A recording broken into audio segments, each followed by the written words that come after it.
코스피 이제 1만 간다. 지방선거 누가 압승한다. 부동산 무조건 폭등한다. 뉴스 보면 뭐 맨날 나오는 이야기죠. 여러분, 이제 이런 예측이나 예상에서 벗어나세요.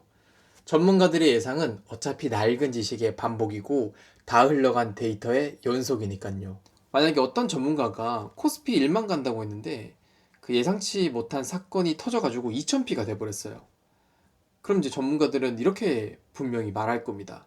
아, 이번에 2000피가 된 이유는 금리가 어쩌고 저쩌고, 금이 어쩌고 저쩌고, 전쟁이 어쩌고 저쩌고. 그러니까 사건이 터지고 나서 사건을 끼워 맞추는 거예요. 특히 이제 야구 요즘 다들 좋아하시니까 야구 보면 시즌 초에 우승팀, 뭐 5강팀 예상을 하잖아요. 전문가들이 나와서요. 근데 보통 시즌 끝나고 보면 대부분 다 틀려 있습니다. 결과론으로 이 팀이 이번에 이런 요인 때문에 잘했다. A팀이 이런 이유 때문에 못했다. 그러니까 사후에 이유를 계속 맞추는 겁니다. 그래서 투자 철학자 나심 탈레브는 이렇게 말했다고 합니다. 미래를 완벽하게 예측하려고 하지 말자. 대신에 이런 예상치 못했던 거대한 사건은 언제든지 내 인생에, 내 세상에 나타날 수 있다. 이번에는 직장인을 예로 들어볼게요. 그러니까 매달 꼬박꼬박 월급이 나오는 회사가 있어요. 심지어 간판까지 좋더라고요. 사실은 이게 언제 깨질지 모르는 유리잔의 상태입니다. 뭐 이러겠죠, 옥자는. 우리 회사는 대기업이라서 절대 안 망해. 라고 했지만 결국 우리는 경험을 했잖아요. 전쟁이나 코로나 때문에 그런 큰 기업도 무너질 수 있다는 우리는 눈으로 봤죠. 반면에 이제 퇴근에 집에 와서 이것저것 해보는 직장인이 있습니다. 회사 밖에서 유튜브도 해보고 평소 때 작은 아이템으로 작은 사업도 뭐 여러 개 해보는 거죠. 큰 돈을 들이지 않고 여러 개를 해본다는 거예요. 한 번 해봐가지고 망하면 큰일인 거잖아요. 이제 그러다 계속 이렇게 몇 개씩 해보다가 딱 한 개가 터져가지고 사업가의 길로 가는 사람도 우리는 종종 볼 수 있잖아요. 그러니까 나신탈레브는 책상에서 5년 계획, 10년 계획 그런 거 하지 말고 뭐 조금이라도 빨리 끝내고 빨리 시도하고 빨리 결과를 볼 수 있는 걸 여러 개 많이 해봐라. 당장 비용이 적게 드는 거를 인생에서 많이 해보라는 겁니다. 성공을 만나는 것도 운이라는 거죠. 그럼 이제 이런 질문을 당연히 하실 거예요. 아니, 팅커링인지 땜질인지 그래 좋다, 계속 해볼게요. 저는 계속 시도해볼랍니다. 근데 계속 시도만 해가지고 실패만 계속하면 어떡해요? 성공을 내가 만나지 못하면 어떻게 되는 거예요?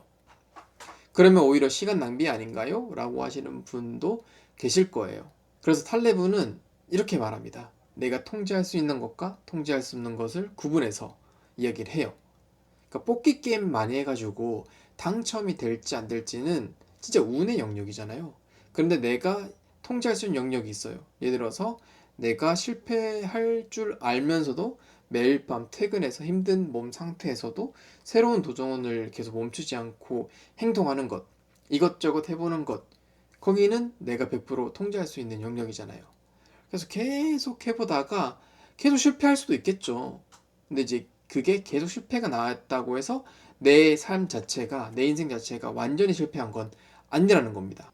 내가 하려고 했던 수많은 시도, 그 수많은 시도의 행동, 내가 밤을 지새우고 밤을 보냈다면 이미 이거는 우리가 살고 있는 인생에서 갓생을 산 거다. 그러니까 결과로 생각하면은 성공을 못 만날 수도 있지만 여러 가지 해보는 과정 속에서 행복을 느끼고 그 기쁨을 맛본다면 그 또한 즐거운 인생이다라고 주장하는 겁니다. 약간 스토아 학파에 가까운 철학이죠. 네, 여러분 어떠신가요? 이 이야기에 대해서 동의가 되시나요? 보통 이제 나심 탈레브라고 하는 사람을 이야기하면 투자사 쪽에서 많이 이야기를 하세요. 책 한 권, 이 스킨 인 더 게임부터 시작해가지고 행운에 속지 마라, 블랙스완, 안티프레질 다 읽어봤거든요.